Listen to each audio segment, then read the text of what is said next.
எந்த கையில கண்ணால தூட்ல பால் ஊத்துறது ஒரே தண்ணி ஆகுது. யார் ஊத்துனா என்ன? அதான் ஒரே முச்சில முடிச்சிட்டல. டம்ளராவது மிச்சம் வச்சியே. தேங்க்ஸ். கோடீஸ்வரி, எனக்கு முன்ன பின்ன பழக்கம் இல்ல. என்ன தொடறீங்க? கொஞ்சம் கூட மேனேஜ் இல்லாம? இதெல்லாம் எனக்கு சொல்லவே இல்லையே. என்னது? கட்ன புருஷன் ஃபர்ஸ்ட் நைட் தொடறது மேனர்ஸ் இல்லையா? தொடறதுக்கு 5000 ரூபாய் கொடுக்கணும். கட்டி பிடிக்கிறதுக்கு 10000 ரூபாய் கொடுக்கணும். அப்புறம் இந்த முத்தம் இல்ல, முத்தம், அதுக்கு 15000 ரூபாய் கொடுக்கணும். அப்படி எப்படி அந்த நேரத்துக்கு தகுந்த மாதிரி ஏறிக்கிட்டே போகும். பரவாயில்லையா? நான் உன் புருஷன், உன்னை தொட்டு தாலி கட்டியிருக்கேன். அதுக்கு தான் கணக்கு போட்டு மொத்தமா காசு வாங்கிட்டீங்களே. என்ன விளையாடுறியா? ஐயோ, விளையாடுறீங்க. இது வியாபாரம். இதுல கராரா இல்லன்னா அப்புறம் முதலுக்கே மோசம் வந்துடும்.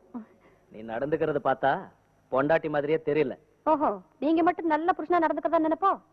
இத பாருங்க, நீங்க கேட்டதெல்லாம் கணக்கு போட்டு பைசா பாக்கி இல்லாம கராரா கொடுத்ததுக்கு அப்புறம் தானே என் கழுத்துல தாலி கட்டினீங்க. அதே மாதிரி நான் கேட்கறதெல்லாம் கணக்கு போட்டு பைசா பாக்கி இல்லாம கராரா கொடுத்துருங்க. நீங்க சொல்றதெல்லாம் நானும் கேட்கறேன்.